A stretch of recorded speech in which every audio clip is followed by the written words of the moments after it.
नमस्कार, मैं नियाज खान। उत्तर प्रदेश में तीसरे चरण के मतदान में अब कुछ ही घंटे बाकी रह गए हैं। इसको लेकर चुनावी प्रचार भी थम गया है।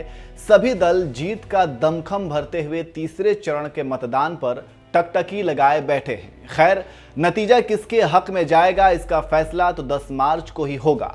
वैसे तो चुनाव 5 राज्यों में हो रहे हैं, लेकिन यूपी में चुनाव दिन पर दिन और ज्यादा रोमांचक और दिलचस्प होता जा रहा है।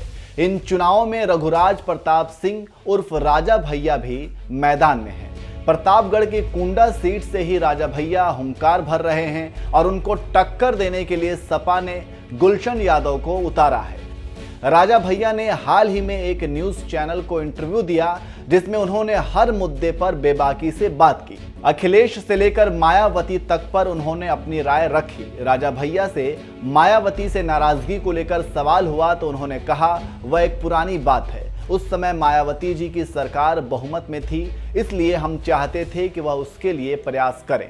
बहुमत का फैसला विधानसभा के अंदर ही हो सकता है, यह हम सभी जानते हैं। हमने यही मांगा है, लेकिन बहुमत न होने के कारण मामला ऊंचाई पर पहुंचता रहा और उसके बाद जो हुआ वो सब जानते हैं।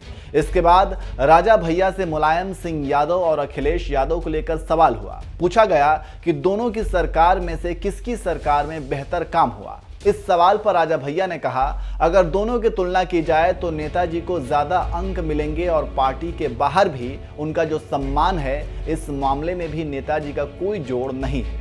खुद की पार्टी बनाने के सवाल पर राजा भैया ने कहा, 25 साल तक स्वतंत्र रूप से जीतने के बाद पहले क्या किया जाना चाहिए, इस पर विचार विमर्श किया गया।